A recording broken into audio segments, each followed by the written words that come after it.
तो श्रीमद् भागवत परम धर्म का विषय है, धर्म का नहीं, परम धर्म। ठाकुर जी कैसे मिले, भगवत प्राप्ति कैसे हो, जीवन का उद्धार कैसे हो, कल्याण कैसे हो, उसका जो विषय प्रतिपादित करे वो भागवत। दूसरी बात, बहुत सावधानी से सुनिएगा, श्रीमद् भागवत के परम धर्म के विषय को किस प्रकार के लोग स्वीकार कर पाते हैं, तब कहते हैं निर्मत्सराणाम सताम, जिनके जीवन में मात्सर्य दोष नहीं है। मात्सर्य दोष किसको कहते हैं? जो दूसरे के सुख से दुखी होते हैं। आज की डेट में संसार में सबसे ज्यादा लोग इसी श्रेणी के हैं, अपने दुख से दुखी नहीं है। मुझे बुखार आ जाए चलेगा, मुझे खांसी हो जाए चलेगा, पर वो ठीक नहीं रहना चाहिए, उसको भी बीमार करो। मैं निर्धन हो गया, मेरा व्यापार ठप हो गया, चलेगा, कोई बात नहीं, पर उसका क्यों चल रहा है, इस बात से पीड़ित हैं, इस बात से दुखी। बड़ी प्रसिद्ध कथा है, एक व्यक्ति गया, जाके उसने तप किया, भगवान प्रसन्न होकर के बोले वरदान मांगो। बोले प्रभु एक वरदान दे दो, मैं जो चाहूं मुझे मिल जाया करे। ठाकुर जी बोले ऐसे वरदान देने हमने बंद कर दिए। क्यों? बोले भस्मासुर आया था और उसने मांगा मैं जिसके सिर पे हाथ धरूं वो भस्म हो जाए। शंकर जी ने वरदान दिया, शंकर जी के पीछे भागा, तो तुमको ही भस्म करूंगा मैं। ये सब वरदान नहीं देने हमको। तो प्रभु मैंने तप किया, थोड़ा तो कुछ दो। बोले कुछ और मांगो। बोले नहीं, चाहिए यही, मैं जो चाहूं मुझे मिले। तो ठाकुर जी बोले कलयुग का जीव है, चल तूने जो मांगा तुझे देंगे, लेकिन तरीका हमारा होगा। बोले क्या? तू जो चाहेगा तुझे मिलेगा, पड़ोसी को दुगना मिलेगा। ये कोई बात नहीं होती। बोले यही बात है भाई, अब तू जो चाहेगा तुझे मिलेगा, लेकिन तेरे सामने वाले को तुझसे दुगना मिलेगा। जा। आ गया, बढ़िया मेरा बंगलो बन जाए कोलकाता में, और उसका तो एक बना, पड़ोसी के दो बने, दो दो बने। उसने कहा बढ़िया बने, तो पड़ोसी को बहुत ही बढ़िया बना। कोई बात नहीं, तब तक भी सहता रहा। मेरे पास एक बढ़िया लग्जरी कार हो जाए, तेरे पे एक हुई, पड़ोसी पे दो आ गई। मेरा 10-15 करोड़ का टर्नओवर हो जाए, 100 करोड़ का टर्नओवर हो जाए, पड़ोसी का और दुगना हो गया। एक सुंदर सी कन्या से मेरा ब्याह हो जाए, पड़ोसी के दो हो गए। मन में विचार करने लगा कि इसके तो मैं जो मांगता हूं सब दुगना मिलता है, तो इसका मतलब तो ये है कि मैं जो भी अच्छा मांगूंगा मुझे थोड़ा मिलेगा, इसको दुगना मिलेगा। लेकिन इसमें यह भी तो होगा कि अगर मैं कोई घाटे की वस्तु मांगूंगा तो मुझे एक होगी, इसको दुगनी होगी। तो चलो अब घाटा मांगते हैं। मेरा आधा घर टूट जाए, और वो आधा घर टूटा उसका पूरा ही टूट गया। मेरे घर के बिल्कुल मुख्य द्वार पर एक बड़ा गड्ढा हो जाए, मेरे तो एक हुआ उसके दो हो गए। मेरी एक आंख फूट जाए, अब मेरी तो एक ही फूटेगी, दोनों से ही अंधा हो जाएगा। ये इस प्रकार की भावना से जो लोग बड़े चिंतित रहते हैं, दिन रात उनकी चिंता ही केवल यह है कि वो श्रेष्ठ क्यों हो रहा है, उसके पास सब कुछ क्यों है, वो मुझसे आगे कैसे निकल गया। ऐसे लोगों को मात्सर्य दोषी कहते हैं, और मात्सर्य दोषी लोग आध्यात्म से दूर रहें, क्योंकि उनको आध्यात्म की चर्चा कभी समझ में नहीं आ सकती। कितनी बड़ी विडंबना की बात है। दोष संसार में अनेक हैं, काम, क्रोध, लोभ, ईर्ष्या, द्वेष, अभिनिवेश, अहंता, ममता, चिंता, इतने सारे दोष हैं संसार में। लेकिन केवल ईर्ष्यालु लोगों को कहा गया कि ये लोग कभी आध्यात्म के पथ पर चल नहीं पाएंगे। जिसके चित्त में काम है, जिसके चित्त में क्रोध है, जिसके चित्त में लोभ है, वो भी आध्यात्म पथ पर चल के एक दिन सुधर जाएगा, पर ईर्ष्यालु नहीं सुधर पाएगा। ईर्ष्यालु को बहुत समय लगेगा। और मानो चाहे मत मानो, पर ईर्ष्या सबको होती है, सबके चित्त में होती है। कोई अभिमानवश नहीं कहेंगे हम व्यासपीठ पर बैठ गए कि हमारे चित्त को भगवान ने शुद्ध रखा। ठाकुर जी सदा रखें, पर ईर्ष्यालु बहुत लोगों को होती है। और ये ईर्ष्या भगवत प्राप्ति में सबसे बड़ी बाधा, इतनी बड़ी बाधा काम भी नहीं है, इतनी बड़ी बाधा क्रोध लोभ भी नहीं है, जितनी बड़ी बाधा ईर्ष्या है। एक प्रकार से अगर मैं कह दूं तो कोई अतिशयोक्ति नहीं, ईर्ष्या एक ऐसा रोग है कि उसके लगते ही काम रोग भी लगता है, क्रोध रोग भी लगता है, बाकी के सारे रोग भी आते हैं। अगर आप सारे रोगों से ग्रसित हो तो इसका मतलब आपके अंदर ईर्ष्या भी है, तभी सारे रोग आए हैं। और ईर्ष्या यदि ठीक हो गई तो धीरे धीरे सारे रोग ठीक होने शुरू हो जाएंगे। काम भी चला जाएगा, लोभ भी चला जाएगा, मोह भी चला जाएगा, चिंता भी चली जाएगी, अहमता भी चली जाएगी। ईर्ष्या को ठीक करो। हम तो कहते हैं कथा में कि जिससे ईर्ष्या होती है उसका चिंतन करो। अभी किससे होती है ईर्ष्या? कलकत्ता में कौन है जिसको देख के आपको अच्छा नहीं लगता? उसका चिंतन कर लो एक क्षण के लिए, और फिर 7 दिन कथा सुनो।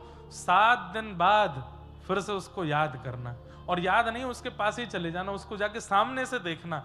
अगर तब भी ईर्ष्या हुई तो फिर एक कथा और सुनो, और तब ईर्ष्या नहीं हो तो समझना कि कथा ने चित्त को परिवर्तित किया। ठाकुर जी ने हमको देख लिया, तभी ईर्ष्या नहीं हो रही है। ईर्ष्या दोष जिसे कहते हैं मात्सर्य, ये मात्सर्य दोष ठाकुर जी को प्रिय नहीं लगता। निर्मत्सराणाम सताम वैद्यं वास्तवमत्रमस्तु शिवदम। आपकी बंगाल की भूमि को जैसे चैतन्य महाप्रभु ने सुशोभित किया, ऐसे ही आपकी बंगाल की भूमि को सुशोभित किया हमारे कविराज, जिन्हें कविराज कह दूं तो कोई अतिशयोक्ति नहीं, बल्कि छोटा है कविराज भी, श्री जयदेव महाप्रभु। वे भी इसी बंगाल की भूमि पर जन्मे, बाद में फिर उड़ीसा जगन्नाथ प्रभु के चरणों में चले गए। अच्छा, जगन्नाथ जी का भी यश गायन करने वाले चाहे चैतन्य महाप्रभु हों चाहे जयदेव महाप्रभु हों, सब आए बंगाल में, बंगाल से गए महाप्रभु जी के पास। जयदेव महाप्रभु जिन्होंने गीत गोविंद रचना की, और गीत गोविंद रचना करने के बाद में महाप्रभु जी को आज तक, मैं एक कथा में कहीं कह रहा था, इतना बड़ा प्रेमी आपने दुनिया में नहीं देखा होगा जितने बड़े प्रेमी हमारे महाप्रभु जगन्नाथ जी। कोई प्रेमी होता है ना, उसके प्रिय प्रेमी ने, प्रेमिका ने या प्रेमी ने उसको कुछ प्रिय वस्तु दी, तो प्रिय वस्तु को वो संभाल के रखता है। कितने दिन संभाल के रखता है?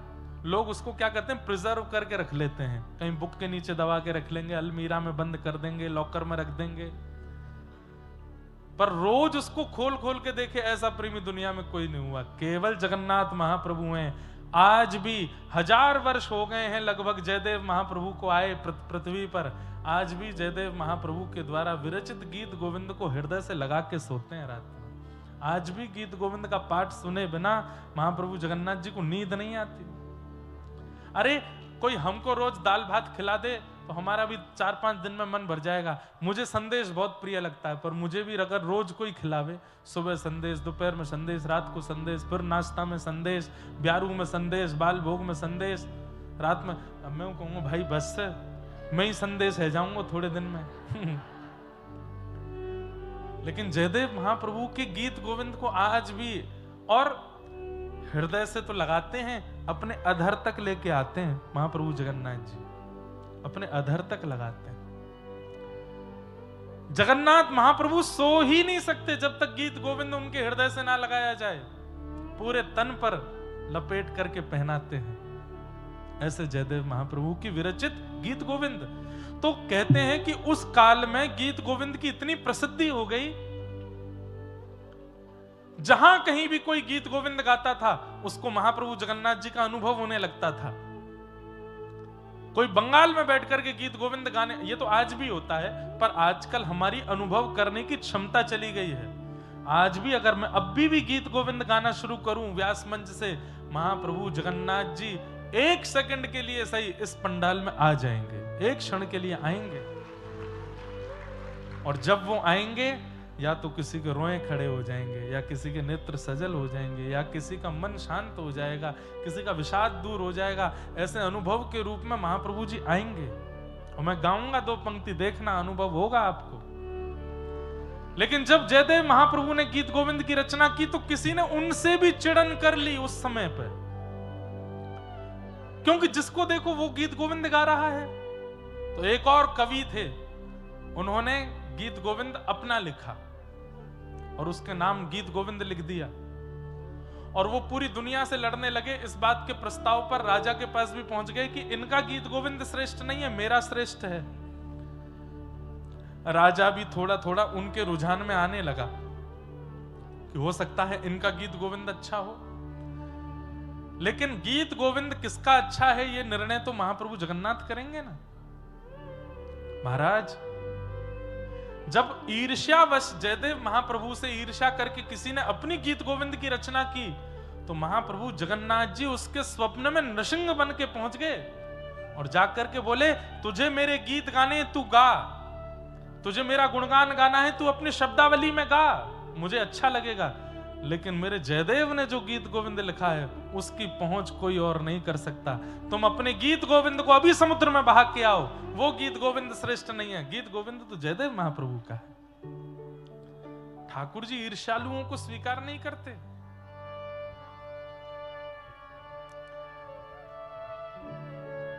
श्रित कमला कुच मंदन धत कुंडल धत कुंडल कलित ललित वनमाल जय जय देव हरे। कलित ललित वनमाल जय जय देव। हे कालिय विषधार गंजन जनरंजन जनरंजन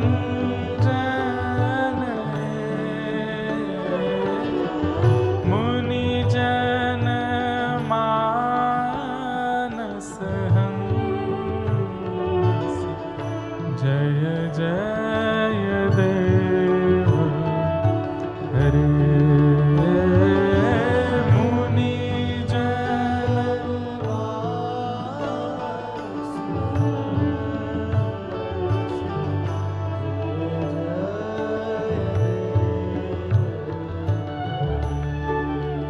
राधे कृष्ण हरि गोविंद गोपाला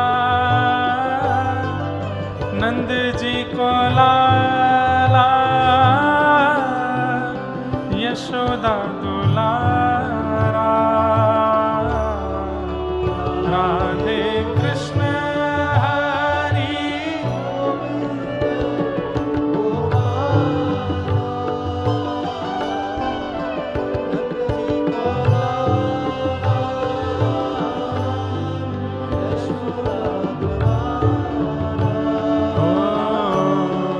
जय जय देव हरे।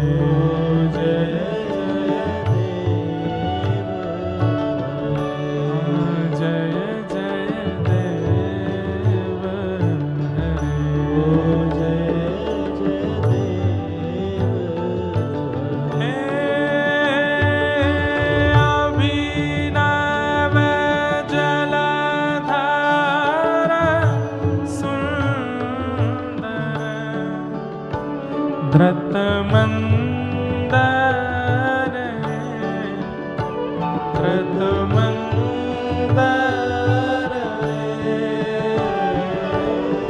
श्रीमुख चंद्र चकोर जय जय देव हरे। श्रीमुख चंद्र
हजारों बार गीत गोविंद का पाठ कर चुके हैं, पर आज भी जब गीत गोविंद गाते हैं तो रोंगटे खड़े होते हैं।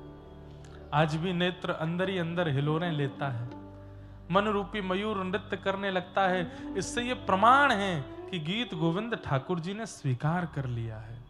इसलिए जितनी बार उसका आस्वादन करोगे उतनी बार अच्छा। हमने एक बार कथा में एक बात बताई, हमारे व्रज के एक संत हैं, वो नित्य ठाकुर जी के लिए नई नई सामग्री बनाते हैं और सामग्री बना के ठाकुर जी को भोग लगाएंगे। फिर उसके बाद जब सबको बांटते हैं ना, तो ये नहीं कहते कैसो बनो है, या में राम रस कैसो है, या में चीनी कैसी है, गुड़ कैसा है, ना।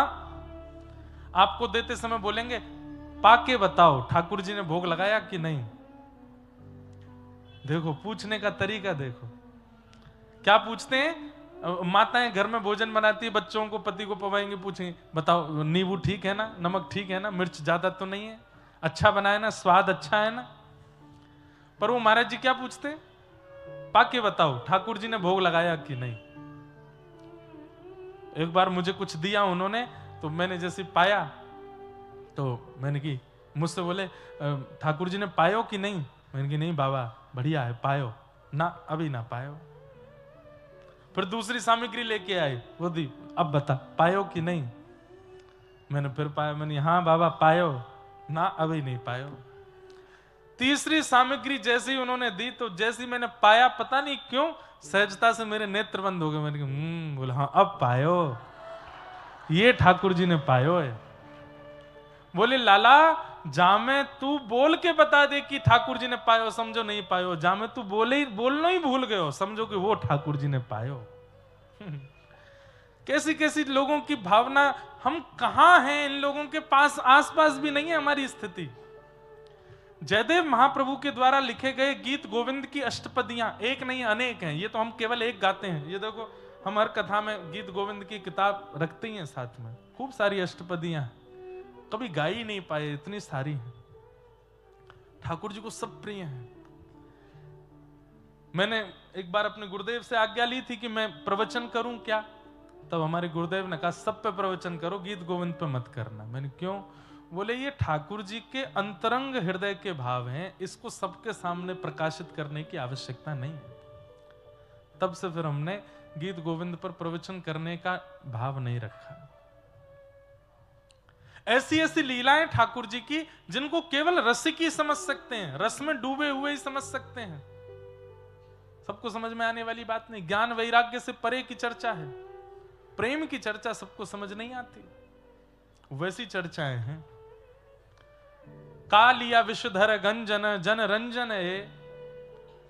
कालिया के फण पर जब आपने नृत्य किया तो जन रंजन हुआ। रंजन का मतलब क्या होता है, नाचने लगे लोग, मनोरंजन, जन रंजन। रंजन का मतलब है कि इतने प्रसन्न हो गए कि लोग नृत्य करने लगे। लेकिन कथा जब पढ़ते हैं तो वहां पता चलता है कि जब ठाकुर जी काली देह में कूदे तो ब्रजवासी रो रहे थे। सब ब्रजवासी लाला थे, कह रहे लाला जे सांप है काट जाएगा, नीचे आ जा, जा पे मत नाचे। पर यहां जयदेव महाप्रभु कहते हैं कि जन रंजन हो रहा है, सब लोग हंस रहे हैं, सब लोग नृत्य कर रहे हैं। तब यहां पर जयदेव महाप्रभु कहते हैं, बोले कि भैया ब्रजवासी लोग तो रो रहे थे कि लाला सांप है काट जाएगा, या तो नीचे उतरिया, ठाकुर जी तांडव नृत्य कर रहे हैं।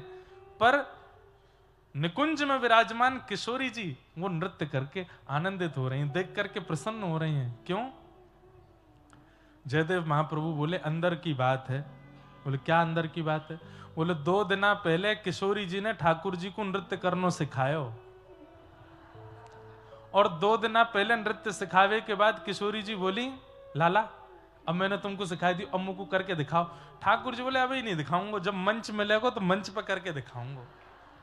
तो 2 दिन बाद ठाकुर जी ने जैसे ही कालिया नाग देखो, तो कालिया नाग के फंड पर पैर रखते ठाकुर जी बोले ये बहुत गुदगुदो मंच है, यहीं पे नाचूंगा। तो वहां सबको तो दिख रहा है कि ठाकुर जी कालिया नाग को वध कर रहे हैं, उस पर तांडव कर रहे हैं। ब्रजवासियों को लग रहा है कि लाला या खिलौना समझ के चढ़ गो ऊपर, पर किशोरी जी जानती हैं क्या ये गुरु दक्षिणा दे रहे हैं हमको, इसलिए जन रंजन है। वहां किशोरी ताल दे रही हैं और ठाकुर जी कालिया नाग पर नृत्य कर रहे हैं। अब ये भेद कौन समझ पाया? जयदेव महाप्रभु समझ गए। ऐसे अंतरंग भाव, अंतरंग भेद, अंतरंग लीलाओं को समझने की जिनके अंदर क्षमता है, वो जयदेव महाप्रभु इस बंगाल की भूमि पर जन्मे। ठाकुर जी आज भी उनका गीत गोविंद हृदय से, अगर मैं अपने घर से कुछ बना के ले जाऊंगा, जगन्नाथ महाप्रभु एक बार पाएंगे। लेकिन कर्मा ने ऐसी खिचड़ी बनाई, आज भी ठाकुर जी खिचड़ी पाते हैं। कर्मा भाई नहीं है, धरा धाम पर नहीं है, लेकिन उस खिचड़ी का नाम ही पड़ गया कर्मा की खिचड़ी, आज भी पाते हैं। हमने ऐसा कुछ प्रस्तुत क्यों नहीं किया जो ठाकुर जी सदा के लिए स्वीकार कर लें? अरे गणपति भट्ट गए जगन्नाथ महाप्रभु का दर्शन करने के लिए, और उनका नियम था कि मैं गणेश जी के अलावा किसी को नहीं देखता। जब किसी ने कहा कि यहां मंदिर में तो कृष्ण विराजमान है, बलभद्र हैं, सुभद्रा जी हैं, तो गणपति भट्ट रोने लगे, ओहो मेरा तो नियम टूट गया, मैं अपने इष्ट के अलावा किसी को नहीं देखता। मुझे किसी ने भ्रमित करके कह दिया कि जगन्नाथपुरी में तो गणेश जी हैं, अब तो मेरा नियम टूट गया। रोने लगे समुद्र के तट पर। तो आप लोग इधर ध्यान दो, यहां देखो, हम माइक पे बोल रहे हैं, हमारी आवाज तेज है, बाहर वाले बिना माइक के बोल रहे हैं। क्या बता रहा था मैं? हाँ, तो गणपति भट्ट गए, कतार में खड़े थे दर्शन करने के लिए। तो आगे पीछे के लोगों से पूछा, अंदर मंदिर में गणेश जी है ना? किसने भेंका दिया आपको? बोले लंबोदर तो हैं, पर गणेश जी नहीं है, ठाकुर जी हैं। लंबोदर मतलब जिसका पेट बड़ा होता है। गणपति भट्ट रोने लगे समुद्र के तट पर, अरे मेरा नियम टूट गया, मेरी इष्ट परंपरा टूट गई। ठाकुर जी बोले, इष्ट से इतना प्रेम करता है कि मेरा दर्शन नहीं करेगा? ठाकुर जी बोले, खेला जाए इसके साथ। ठाकुर जी छोटे से बालक बन के गए और गणपति भट्ट से जाके बोले, क्यों रो रहे हो? बोले, मैंने नियम लिया था कि मैं गणेश जी के अलावा किसी को नहीं देखूंगा, और मैंने यहाँ जगन्नाथपुरी आके गलती कर दी। अब यहाँ तो मंदिर में कृष्ण बैठे हैं, उनको तो मैं नहीं देखूंगा। ठाकुर जी बोले, किसी ने तुमको बहका दिया है, गणेश जी ही हैं अंदर, और तुमको विश्वास ना हो तो आंख पे पट्टी बांध के चलो, छू के देख लेना। पहले जगन्नाथ जी को स्पर्श करने का अधिकार सबको था। अच्छा एक बात बताएं, पहले मंदिर में सब जगह स्पर्श का अधिकार था। बाद में मुगलों का आगमन हुआ और मंदिरों में जब ये लोग दूषितताएं करने लगे, तब से मंदिर के गर्भगृह बंद कर दिए, तब से आज तक बंद ही हैं। तो गणपति भट्ट जी आंख पे पट्टी बांध के गए, जगन्नाथ जी के सन्मुख पहुंच गए। बोले, मैं पट्टी तभी खोलूंगा जब मुझे पता लग जाए कि ये गणेश जी हैं। सबसे पहले इनकी नाक छू के देखूंगा। जैसे यहां हाथ रखा, हाथ रखते रखते देखे तो वो तो सूंड जैसा अनुभव हो, अरे ये तो सूंड है, ये तो गणेश जी है। नहीं, एक बार कान और देख लूं, यहां हाथ रखे तो बड़े बड़े कान। एक बार पेट और देख लूं, जैसे ही पेट देखने लगे लंबोदर। और ठाकुर जी इतने इतने खेलते हैं, सूंड से उसके सिर को गुदगुदाने और लगे, तो उसको विश्वास ही हो गया ये तो गणेश जी ही हैं। जैसे ही पट्टी खोली तो गणेश जी नहीं, जगन्नाथ जी थे। अरे मायावी देवता, मैं आंख बंद करता हूं तो सूंड का अनुभव कराता है, आंख खोल के देखता हूं तो जगन्नाथ बन जाता है। राम राम, मेरा नियम टूट गया, मेरा नियम टूट गया। तुरंत ठाकुर जी प्रकट हो गए और प्रकट होकर के गणपति भट्ट को हृदय से लगा लिया। बोले, अरे तू भेद क्यों मानता है? चाहे वो गणेश हो, चाहे वो शिव हो, चाहे वो कृष्ण हो, चाहे वो राम हो, चाहे वो देवी हो, चाहे भद्रकाली हो, सब में मैं विराजमान हूं। सब जगह मेरा विलास है, सब जगह मेरी उपस्थिति है, बस देखने के लिए दृष्टि चाहिए। सब जगह मैं विद्यमान हूं। क्यों प्रसन्न हो गए क्योंकि अपने इष्ट के प्रति इतनी निष्ठा है गणपति भट्ट की, ठाकुर जी प्रसन्न हो गए। और ऐसे प्रसन्न हुए, आज तक स्नान पूर्णिमा, जिसको ज्येष्ठ पूर्णिमा कहते हैं, आज भी ठाकुर जी गणेश जी का रूप धारण करते हैं। ज्येष्ठ पूर्णिमा जो है जगन्नाथ जी का जन्मदिन है, जन्मोत्सव है, और उस दिन कलशों से स्नान करते हैं ठाकुर जी। बाहर आकर के स्नान वेदी पर स्नान करने के बाद फिर 15 दिन के लिए मंदिर बंद हो जाता है। तो स्नान करने के बाद जो सबसे पहला श्रृंगार जगन्नाथ जी का होता है वो गणेश जी के रूप में ही होता है। सूंड ठाकुर जी धारण करते हैं, बड़े बड़े कान लगाते हैं और बिल्कुल गणेश जी जैसे ही बनते हैं। तो गणपति भट्ट से इतनी रीझ है कि आज हजारों साल हो गए हैं, ठाकुर जी आज भी गणेश जी बनते हैं। कर्माबाई से ऐसे रीझे, आज भी उनकी खिचड़ी पाते हैं। जयदेव महाप्रभु से ऐसे रीझे, आज भी उनके गीत गोविंद को, है कोई इनसे बड़ा प्रेमी? हमारा प्रेम तो 10-15 दिन का होता है, 10-5 महीने का होता है, उसके बाद हमारे प्रेमी ने हमें क्या दिया, हमारे लिए क्या प्रस्तुत किया, हम भूल जाते हैं। पर ठाकुर जी नहीं भूलते, आज भी याद रखते हैं ठाकुर जी, किसने मुझे क्या दिया, कैसे दिया, कब दिया, सब याद है।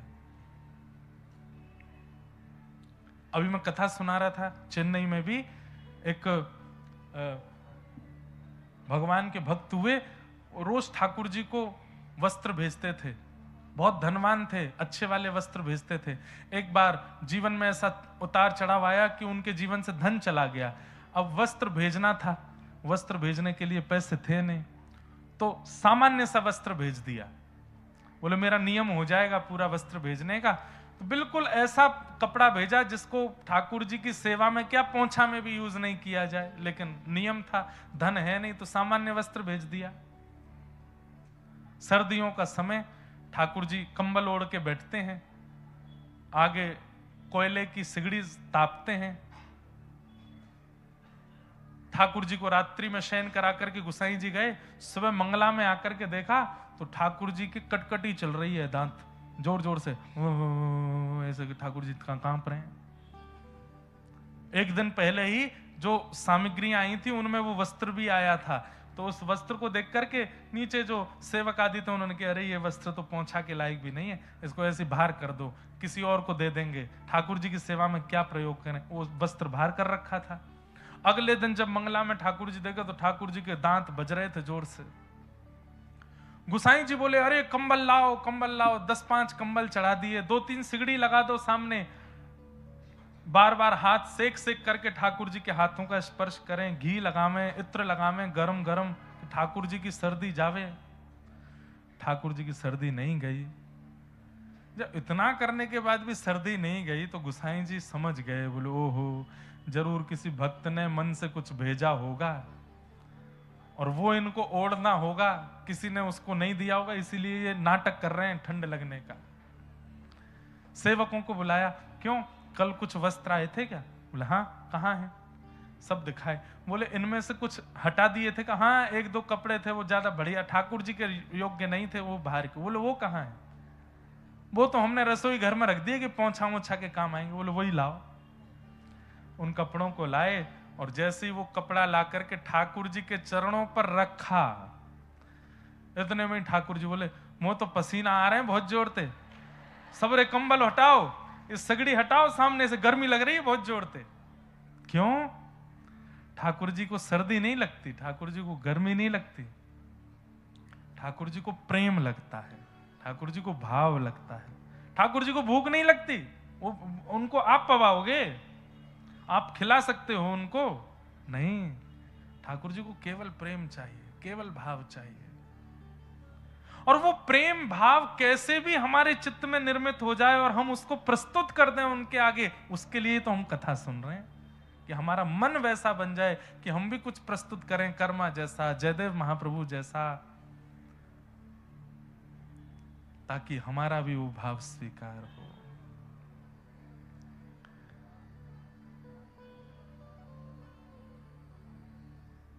आहा, कहो तो कुसुमल साड़ी रंगावा, कहो तो कुसुमल साड़ी रंगावा। मीराबाई कहती है कहो तो कुसुमल साड़ी रंगावा, कहो तो कुसुमल साड़ी रंगा, कहो तो भगवान भेष, कहो तो भगवान भेष। अरे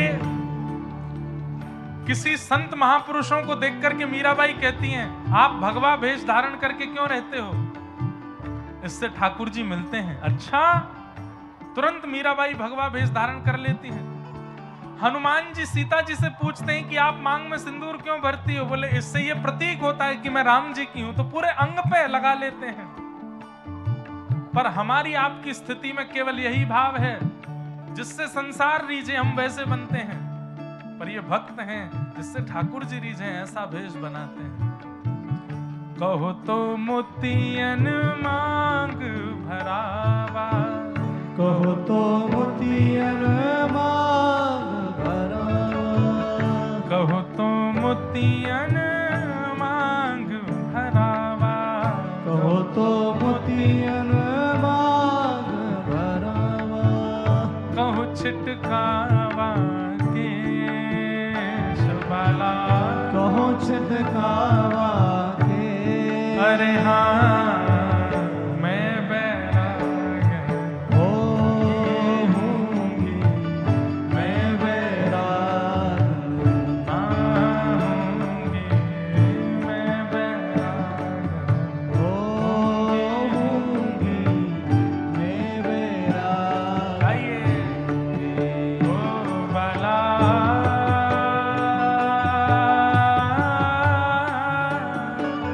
मैं बैराग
पिता परिवार सोई है, मात पिता परिवार सुनी ओ है। कहिए तिनका तो भला कहिए तिनका तो, हाँ भला कहिए तिनका तो, भला कहिए तिनका तो।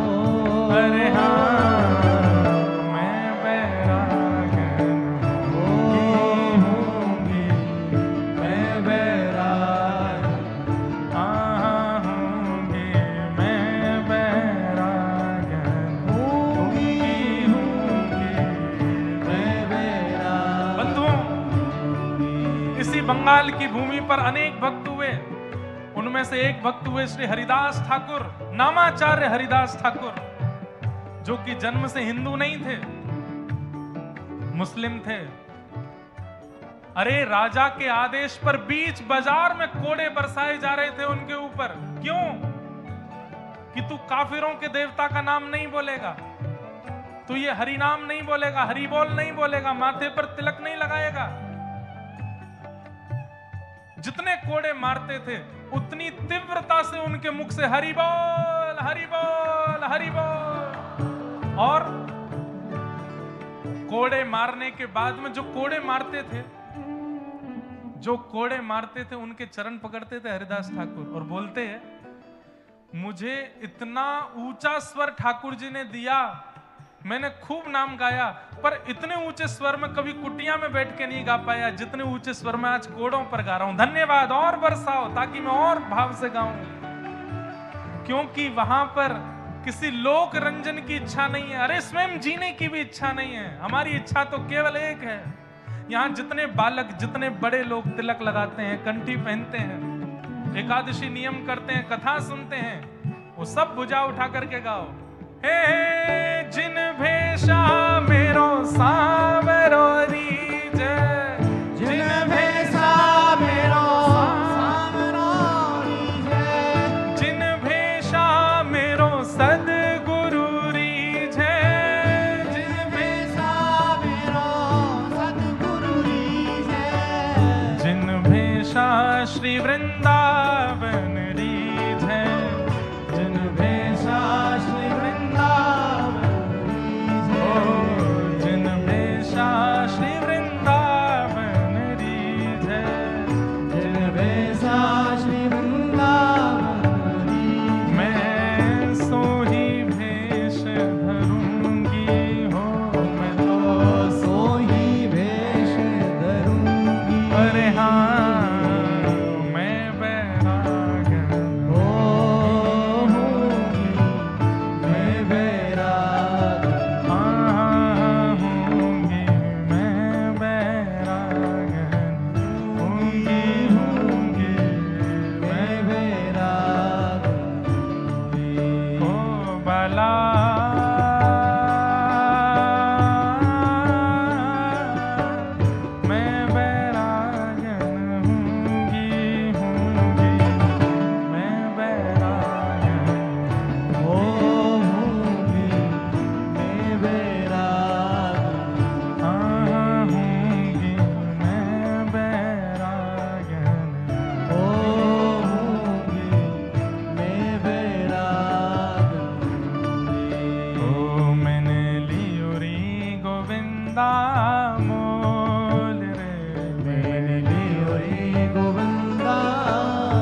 जिन भेषा मारो सांवरो रीझे, मैं सो ही भेष धरूंगी। यहां भेष की बात नहीं है, यहां हर भाव की बात है। जिन कर्मों से मेरे ठाकुर जी रीझें, जिस भेष से मेरे ठाकुर जी रीझें, जिस स्वभाव से मेरे ठाकुर जी रीझें, हम वही धारण करेंगे। बंधुओं, समय देखो किसके पास कितना है ये तो पता नहीं। किसी का उद्देश्य बहुत धन कमाना होता है, किसी का उद्देश्य उपलब्धि प्राप्त करना होता है, किसी का उद्देश्य नाम कमाना होता है। भक्ति पथिकों का उद्देश्य केवल और केवल ठाकुर जी के होना है, बस उनके हो जाएं हम, वो कैसे भी हमको स्वीकार कर लें, और उसके लिए जो करना पड़े हम सब करेंगे। जिन भेषा मारो सांवरो रीझे, मैं सो ही भेष धरूंगी बाला, मैं बैराग। और एक बात याद रखना, इस मार्ग पर कठिनाइयां बहुत हैं। पहली कठिनाई परिवार, सब राजी हों ये आवश्यक नहीं है। हो सकता है पत्नी ही विमुख हो जाए, हो सकता है पति विमुख हो जाए, हो सकता है बच्चे आपका मजाक उड़ाने लगे, हो सकता है माता पिता ही आपको मना करने लगे, हो सकता है परिवार के और लोग भी आपके पीछे पड़ जाएं। ये सब क्या करे रहते हो? कई लोग इसी डर से दोनों तरफ रहते हैं, भक्ति भी करते हैं और संसारवाद भी करते हैं, दोनों तरफ पांव लगाए रखते हैं अपने, कि चलो परिवार कुछ कहेगा तो नहीं इस वजह से। पर भैया, दो नाव पे पैर रखोगे तो कितने दिन रखोगे? कभी तो धारा ऐसी आएगी कि नाव दोनों अलग होंगी, तो गिरना पड़ेगा, तब एक चूज करना पड़ेगा। अब चूज कर लो।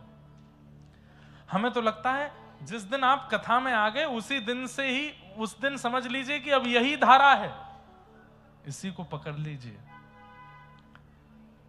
लोग तो बोलेंगे, लोग तो रोकेंगे, लोग तो छेड़ेंगे, और कई अब तो ये भी कह सकते हैं कि धार्मिक लोग भी रोकेंगे आपको। ये क्या कर रहे हो, ये सब आडंबर है, ये सब पाखंड है, तुम्हारे गुरुजी ऐसे ही हैं, तुम जिस भाव का पालन कर रहे हो इससे कुछ नहीं होने वाला, ये सब ऐसा ही है। अब तो ये भी शुरू हो गया, ये ट्रेंडिंग चल रहा है। आप स्वयं से पूछिए, स्वयं के चित्त को शांति मिलती है, स्वयं की सेवा में रुचि बढ़ रही है, नेत्र सजल होते हैं, प्रेम से हृदय भर जाता है, आपको ठाकुर जी का सामीप्य अनुभव होता है, तो उस क्रिया को कीजिए। किसी और के बहकावे में आने की आवश्यकता नहीं है। एक महाराष्ट्र की भक्त थी, उनका नाम है कानोपात्रा। क्या नाम है? पंढरीनाथ जी की भक्त हुई कानोपात्रा। जिसको ठाकुर जी को प्राप्त करना होता है वो कैसे भी कर लेता, और जिसको नहीं करना होता सब व्यवस्थाएं मिलने के बाद भी नहीं करता। कानोपात्रा एक वैश्या की पुत्री थी। इनकी माताजी का नाम श्यामा, नगर वैश्या थी। जब कानों का जन्म हुआ तो मां के मन में आया कि जो कलंक मुझ पर लगा है वो कलंक कभी मेरी पुत्री पर ना लगे, और इस कलंक के कारण मेरी पुत्री को कोई कष्ट ना दे, ऐसी विचारधारा उनके चित्त में आ गई। बहुत ध्यान से सुनिएगा।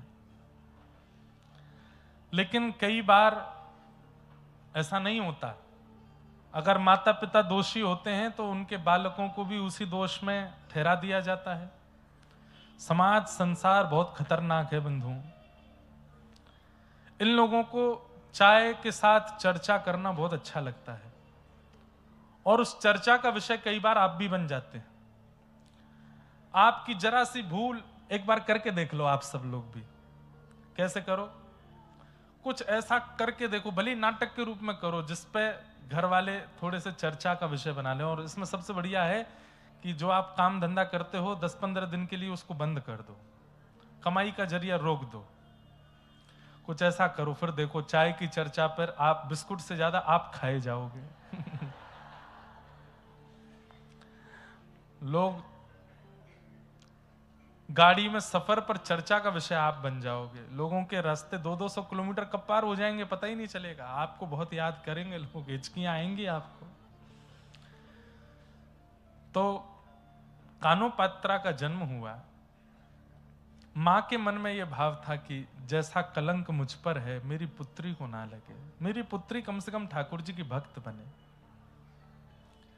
और एक बात आपको बता दें, पिता यदि ठान ले कि मुझे अपने पुत्र या पुत्री को यह बनाना है, तो संभवतः हो सकता है कि वो ना बने, लेकिन मां यदि ठान ले तो 90% वो बालक बन ही जाएगा, जैसा मां चाह रही है वैसा मां चाह ले। तो अधिकतर हमारे समाज में एक भ्रांति आ गई है कि पुत्र के लिए तो माताओं की इच्छा रहती है धनवान बने, इंजीनियर बने, डॉक्टर बने और क्या कहते हैं खूब धन कमावे, नाम कमावे, यश कमावे। पुत्री के लिए आ जाता है सुशील बने, सौभाग्यवती बने, भक्त बने। इसीलिए माताएं ही ज्यादा भक्त होती हैं, इसलिए कथाओं में भी संख्या सबसे ज्यादा माताएं बहनों की होती हैं। क्यों? उनकी माताजी ने भी यही सोचा था कि ये भक्त बने, घर में रहे, ठाकुर जी की सेवा पूजा करे, भोग प्रसाद बनावे, जब ब्याह हो जाए तो ससुराल में जाकर के भी वहां के ठाकुर जी की सेवा आदि करे। माता ही सेवक होती हैं ठाकुर जी की। भाई लोगों के लिए विचार ही नहीं करते, वो उसके लिए तो धनवान का विचार करते हैं, उसके लिए तो समाज संसार में कमाने वाला बने, वो तो वो बन भी जाता है वैसा। तो कानोपात्रा की मां ने सोचा कि मैं तो कलंकिनी हूं, मुझ पे तो कलंक लगा है वैश्या का, मेरी पुत्री पर ना लगे। धीरे धीरे पुत्री बड़ी होने लगी। अब जहां वो रहती थी आसपास भी सब वेश्या ही रहती थी, तो उनको देख करके गाना बजाना भी वो सीख गई। कानोपात्रा गाती भी थी, उनकी तरह नाचती भी थी। तो मां जब आती तो आकर के डांटती, क्या गा रही थी? बोले मैंने सुना। तो फिर रात भर उनकी मां बैठ करके एकांत में फिर तुकाराम जी का अभंग सुनाती, तुकाराम जी का अभंग सुनाती, जनाबाई का अभंग सुनाती, नामदेव जी का अभंग सुनाती, ठाकुर जी का कीर्तन भजन सुनाती। बोले वो नहीं गाना, ये गाना है।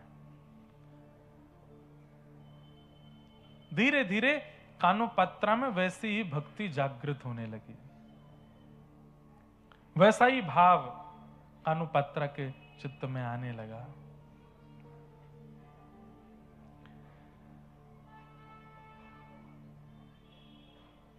मंदिर जाने की इच्छा करती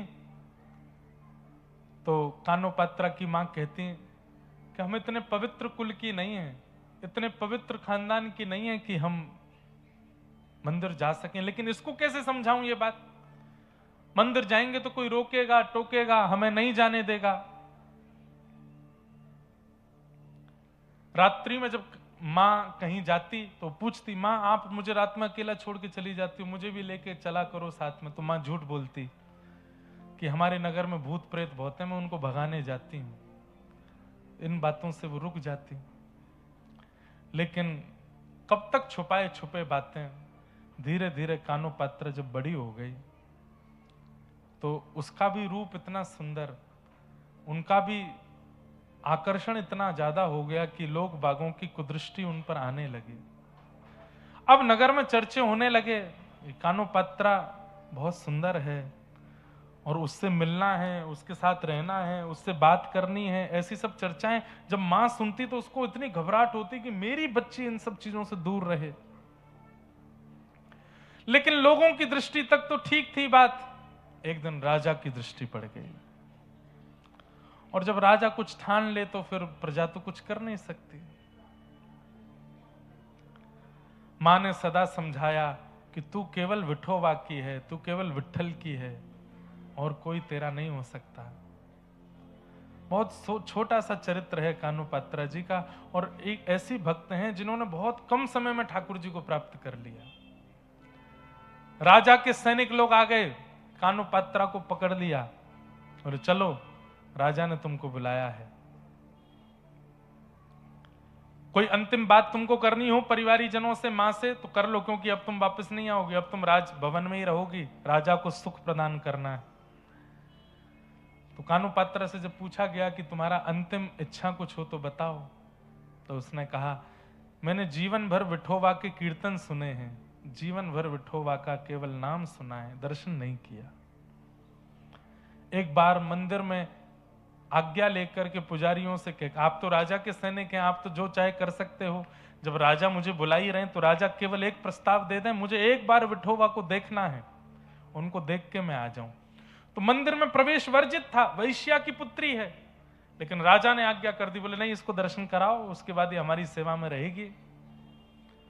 तो पुजारी आदियों ने भी फिर आज्ञा दे दी, मंदिर के द्वार खोल दिए और कानो पात्रा गई है पहली बार विठोबा के सामने, कमर पर हाथ धरे ठाकुर जी को आज तक केवल सुना है, लेकिन आज जैसे ही देखा सन्मुख गई, जाकर के कानो पात्रा के नेत्र सजल हो गए और सजल नेत्रों से ठाकुर जी से कहती है कि नाथ,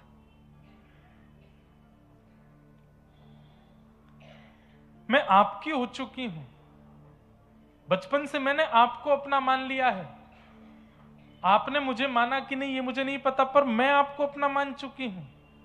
अब आपके अलावा यदि मेरा कोई स्पर्श भी करे, मेरा कोई वर्ण करे, तो इसमें मेरी कोई लाज नहीं जाएगी, आपकी लाज जाएगी। अरे कोई बहुत बड़ा व्यक्ति यदि सामान्य को अपने जीवन में बुला करके कुछ समय बाद उस सामान्य का त्याग कर दे, तो सामान्य पर कुछ नहीं जाएगा, उस बड़े की निंदा होती है। हम सामान्य जीव हैं, हम आपकी शरण में आए हैं, आपके चरण में आए हैं नाथ,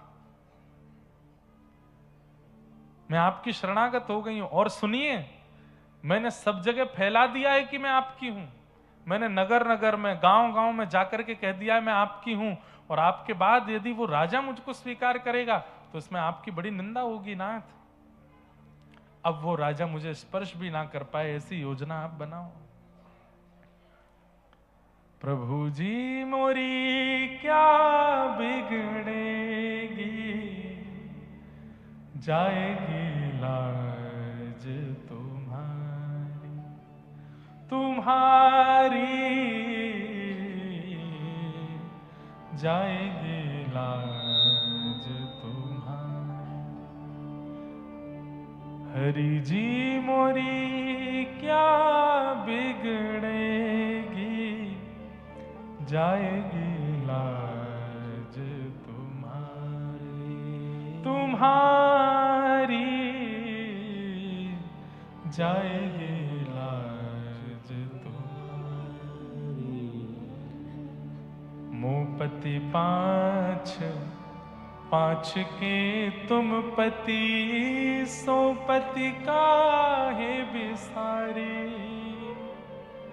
भीष्म द्रोण और कर्ण दुशासन, इन मोरी लाज बिगाड़ी। हरि जी मोरी क्या बिगड़ेगी, जाएगी लाज तुम्हारी, जाएगी लाज तुम्हारी। सूरदास पाछे पछतई हो, आप पीछे पछताओगे जब जब जब मोहे देख उघारी। वैसे तो द्रौपदी के चीर हरण के प्रसंग का पद है, परंतु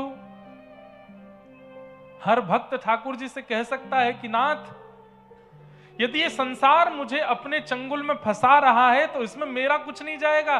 मैं तो अपने आप को आपके सन्मुख अर्पित कर चुका हूं, अपने आप को आपके हवाले कर चुका हूं। अब आपके हवाले आने के बाद कोई और मुझे स्वीकार करे, इसमें मेरा कुछ नहीं बिगड़ेगा। आप कमजोर हैं ये पता चलेगा दुनिया को, कि आपकी शरणागति प्राप्त करने के बाद भी किसी और के प्रति मेरा मन जा रहा है, कोई और मुझे खींच रहा है। कानो पात्रा ने ठाकुर जी से कह दिया, और यदि आप मुझे स्वीकार नहीं करे हैं तो फिर आप पूरे पंढरपुर में जाके, घर घर में जाके बता दीजिए सबको कि कानो पात्रा को मैंने स्वीकार नहीं किया। लेकिन नाथ, उसमें आपको बहुत श्रम होगा। इतने हजारों घरों में, हर घर में जा जाके आपको बोलना पड़ेगा कि कानो पात्रा मेरी नहीं है, कानो पात्रा मेरी नहीं है। इतनी हजार जगह जाकर के आप श्रमित होंगे, उससे अच्छा तो इस कानो को स्वीकार कर लीजिए ना। ये सामने खड़ी है, द्वार पर खड़ी है आपके, हाथों में हथकड़ियां, पैरों में बेड़ियां, सैनिक तलवार लेकर के खड़े हैं। कानो पात्रा हाथ जोड़ करके ठाकुर जी से कह रही है कि नाथ, मैं आपको मान चुकी हूं अपना, अब आप भी मुझे मान लो। एक क्षण के लिए एक दिव्य तेज प्रकट हुआ, सबके नेत्र बंद हो गए, सब अपनी आंखें छुपाने लगे। और एक क्षण बाद जैसे ही वो तेज विश्राम हुआ, हथकड़ियां रह गईं, बेड़ियां रह गईं, कानुपात्र अंतर ध्यान हो गई। विठोबा ने अपने भीतर उसको समाविष्ट कर लिया, अंतर ध्यान हो गई, तन पड़ा रह गया वहीं पर और विलीन हो गई ठाकुर जी में।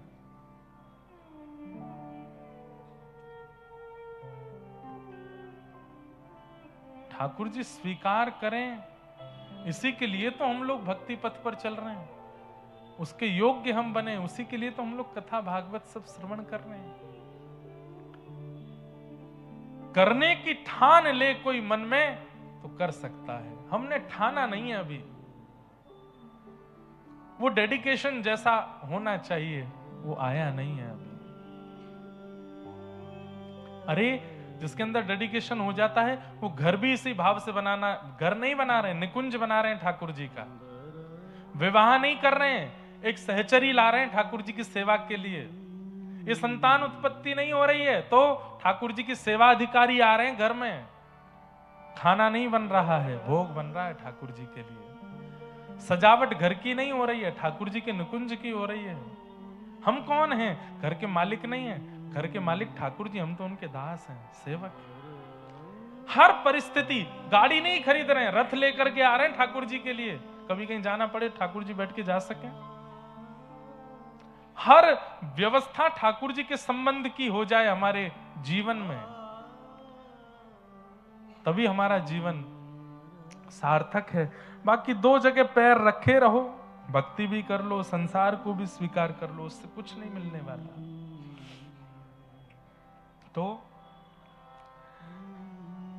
निर्मत्सराणाम सताम, ठाकुर जी को मात्सर्य दोष प्रिय नहीं है। वैद्यम वास्तवमत्र वस्तु शिवदम तापत्रयोन्मूलनम। श्रीमद् भागवत की कथा श्रवण करने के बाद ठाकुर जी से आपको अपना एक संबंध अनुभव होने लगता है। ठाकुर जी आपको अपने कुछ लगने लगेंगे, मेरे ठाकुर जी ये हैं, मैं ठाकुर जी से ये संबंध मानूं। बंधुओं, तो हे मोहे नाते अनेक मानिए, जो भावे ज्यों तो तुलसी कृपा चरण शरण पावे। ठाकुर जी से हमारे अनेक नाते हैं, चाहे जो संबंध आप ठाकुर जी से बनाओ, बस जिस संबंध को बनाओ उसको निभाना जरूर, उसको निभाइएगा जरूर। निगम कल्प तरोर गलितम फलम सुखमुखादमृतद्रव संयुतम पिबत भागवतम रसमालयम मुहुर्हो रसिका भुवि भावुका।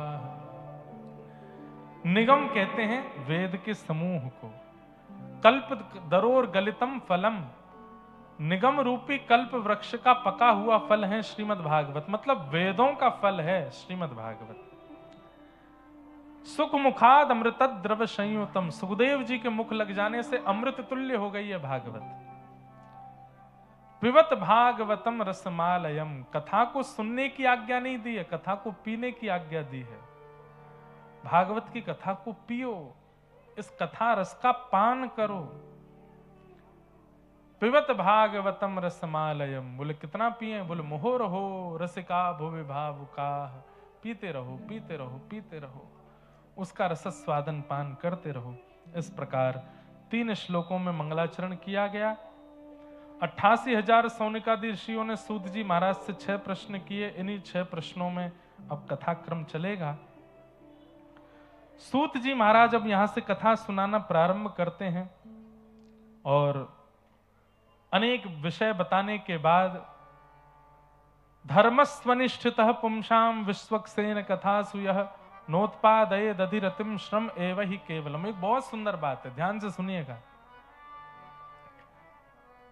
धर्मस्वनिष्ठितः पुंसाम विश्वक्सेन कथासु यः नोत्पादये दधिरतिम श्रम एव ही केवलम। हमारे द्वारा की गई पूजा, हमारे द्वारा किया गया व्रत, हमारे द्वारा की गई नव दुर्गा की आराधना, हमारे द्वारा किया गया सोमवार व्रत, एकादशी व्रत, श्रावण में बिल्वपत्र अर्पण, एकादशी के दिन तुलसी अर्पण, ये सब ठाकुर जी स्वीकार करते हैं। इसका प्रमाण क्या है? हम अपनी आराधना में जो कुछ भी ठाकुर जी को निवेदित करते हैं उससे ठाकुर जी प्रसन्न हो रहे हैं, इसका प्रमाण क्या है?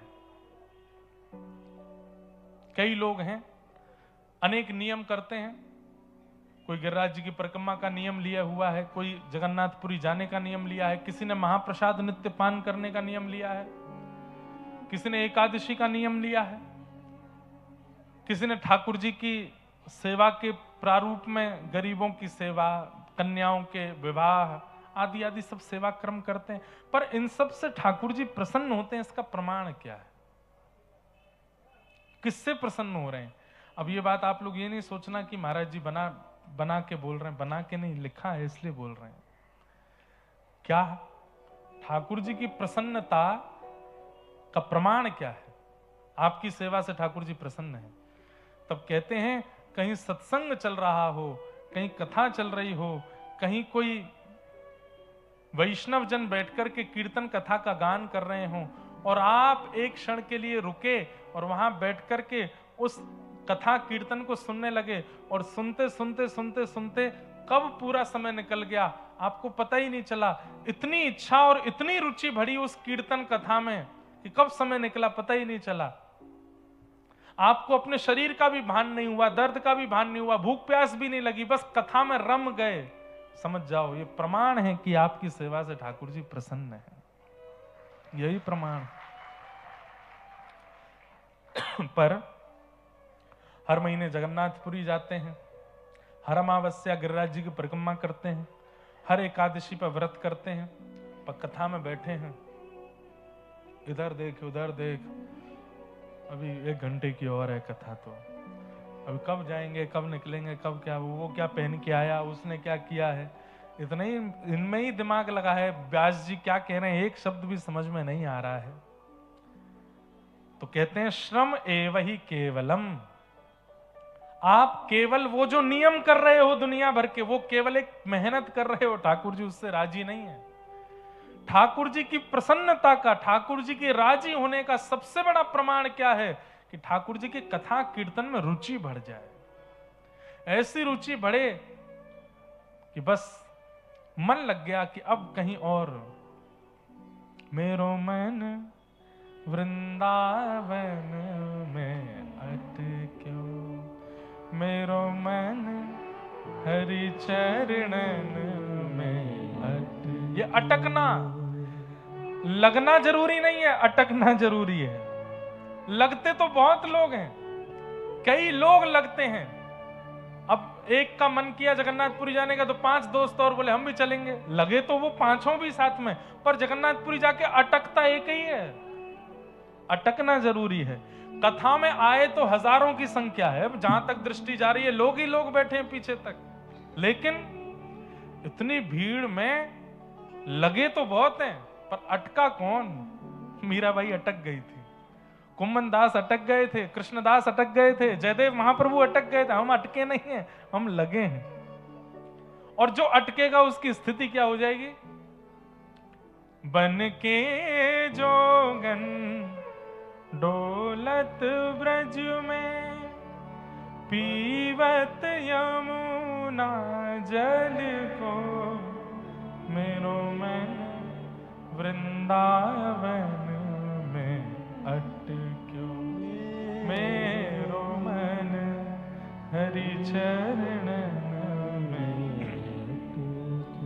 अब इसका भी अर्थ लोग ये निकाल लेंगे कि बन के जोगन। बताओ तुम लोग अच्छे खासे घर में रहने वाले लोगों को कह रहे हो जोगन बन जाओ वृंदावन जाके, मैं बैरागन होंगी गा गा करके लोगों को कह रहे हो वैराग्य धारण करो। नहीं, तन से जोगन नहीं बनना, तन से बैरागन नहीं बनना, मन से बनना है।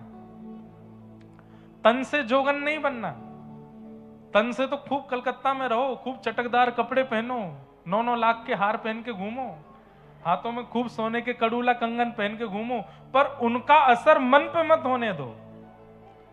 खूब 1.5 करोड़ की गाड़ी में चलो, पर उस 1.5 करोड़ की गाड़ी को मन पर बुद्धि पर हावी मत होने दो। ये है वैराग्य, ये है जोगन बनना। खूब बढ़िया प्रसाद पाओ, पर उस प्रसाद के बिना रह ना सको। खूब बढ़िया रोटी दाल चावल खाओ। अब रोटी दाल चावल ही बोलेंगे, और क्या बनता है आपके कलकत्ता में? हैं? यहाँ तो रसगुल्ला ही है, रसगुल्ला है, और कुछ चाट वाट बनती है, हैं? ओहो, पुचका, पानी पूरी। हमारे यहाँ जिसको पानी पूरी बोलते हैं, अटके नहीं हो भैया, अभी भी लगे हो। अटके होते तो याद ही नहीं आता पुचका। अब देखना, इतने हजारों में से 2-4 तो कथा सुनते ही सीधे पुचका खाने ही जाएंगे। आ गए हो मुंह में चटपटो पानी। पुचका, ये कोई शब्द है? पुचका। हमारे यहां बोलते हैं पानी पूरी, कहीं बोलते हैं पानी के बतासे, कहीं बोलते हैं क्या है? गोलगप्पे। हैं? गोलगप्पा। हाँ, गोलगप्पा खाए जो है जाए गोलगप्पा। हमारे यहां बोलते टिकिया, ब्रज में बोलते हैं टिकिया। अलग अलग नाम है। नहीं अटकोगे भैया, तुम तो लगे ही ठीक हो। 1000 नाम तो आपको पता है। तो क्या बता रहा था मैं? तो जोगन और वैरागन का मतलब ये नहीं है कि आप सब छोड़ छाड़ करके शरीर से भी वही बन जाओ। नहीं, सबके बीच रहो, पर मन पे हावी मत होने दो। जोगन और वैरागन कौन है? कि जीव की इच्छा तो हुई कि पानी पूरी खानी है, पुचका खाना है, पर तुरंत सोचा, हे जीव, मैं तेरी दासी थोड़ी हूं, चल घर में भिंडी बनी खा। तुरंत भिंडी खा के जीव को शांत कर ले। ये वैरागन है। आप हंसो नहीं, ये वास्तविकता बता रहे हैं। मन को एकाग्र करने का ये तरीका है, मन को संभालने का ये तरीका है कि मन जो मांगे उससे विपरीत दो उसको। मन की इच्छा हो गई, हमको ये पीना है, तो उसको पिलाइए मत, क्योंकि जैसे ही पीने की इच्छा हुई और आपने उसको पिलाया, तो मन क्या समझ जाता है कि ये मेरा दास है, मैं जो कहता हूं ये मुझे तुरंत देता है। और फिर मन उसी चीज में आपको रमाए रखता है, लगाए रखता है। मन की तरंग मार लो, बस हो गया भजन। देखो कितने अच्छे शब्द हैं। आदत बुरी सुधार लो, आदत बुरी सुधार लो, बस हो गया भजन। अगर कोई कथा में बैठा है, बीड़ी पीता है, तंबाकू खाता है, कुछ भी उल्टा सीधा खान पान सेवन करता है, अभी बोल दे बस आज से छोड़ दिया, अरे महाराज एक साथ 1000, 2000, 5000 गिरिराज जी की परिक्रमा का फल मिल जाएगा उसको, जैसे ही वो अपनी बुरी आदतों को सुधारने का नियम ले लेता है। ठाकुर जी उसको कंठ से लगा लेते हैं, वाह भैया तेने सुधारने को प्रण ले लियो अपने आप पे। कोई तुम्हें बुरा कहे सुनकर करो क्षमा, कोई तुम्हें बुरा कहे सुनकर करो क्षमा। गा तो सब रहे हैं लेकिन क्षमा करता कोई नहीं है। देख लूंगा तुझे, तू कथा से बाहर मिल मुझको। तेने आगे नहीं बैठने दिया मुझको, तुझे बताऊंगा मैं। तू कथा हो जाने दे, 7 दिन बाद मुझे दिख जाइए लेक टाउन में अगर कहीं दिखा तो तू देखना, बुला ला चाहे जिसमें ताकत हो। हम ऐसे हैं। पर भक्त का नियम कैसा है? कोई तुम्हें बुरा कहे सुनकर करो क्षमा, कोई तुम्हें बुरा कहे सुनकर करो क्षमा। अपनी वाणी का स्वर संभाल लो, बस हो गया भजन। अपनी वाणी का स्वर संभाल लो, बस हो गया भजन। हो मन की तरंग मार लो, बस हो गया भजन हो मन की तरंग मार लो, बस हो गया भजन। ये भजन के रूप हैं।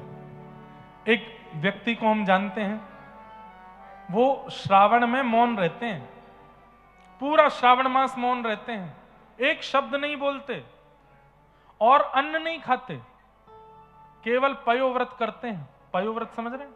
दूध पी के रहते हैं, एक समय भोजन करते हैं बस। और वो भी भोजन कैसे करते हैं? जो अनाज है उसको गैया को खिलाते हैं, फिर गैया का गोबर जो होता है उसको छान के, उसको सुखा के, उसके अनाज की रोटी खाते हैं। इतना कठिन तप करते हैं, पर उनको गुस्सा जब आता है ना, तो बोलते तो नहीं है, लेकिन किसी को बुला के गाली लिख के दे देते हैं। ले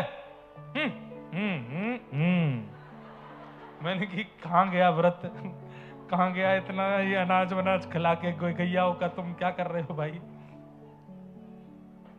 सारी स्थिति तन पर लागू होने की नहीं होती है।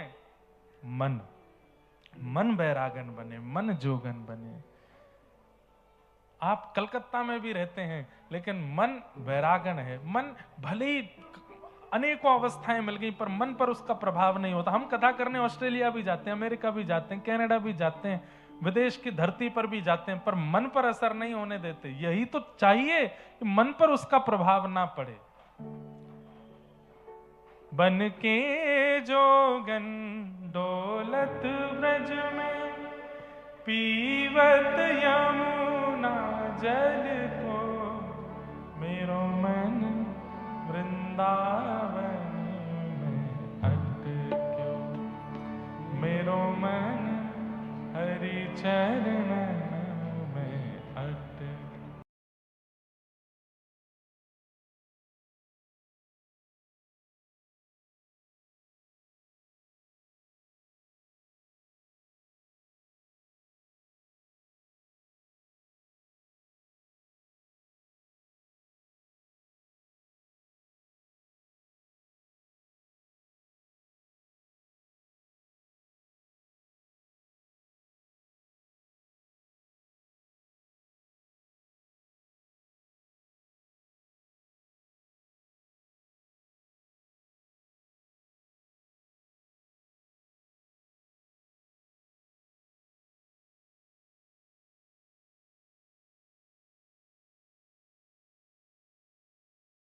वृंदावन में अटक्यो, मेरो मन हरि चरण में। तो लगना नहीं है, लगा हुआ व्यक्ति तो छूट भी सकता है, पर अटका हुआ व्यक्ति वो तो फंस ही जाएगा, फिर निकलेगा नहीं वहां से।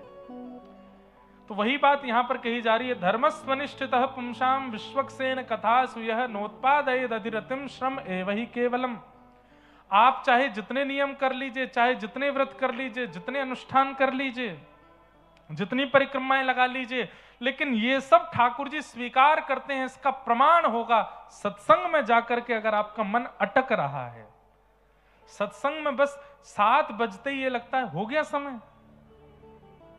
जैसे ही व्यास जी कहें अब आगे कथा कल सुनाएंगे, तो मन घबराने लगे कि अब कैसे निकलेगी पूरी रात, कब तक।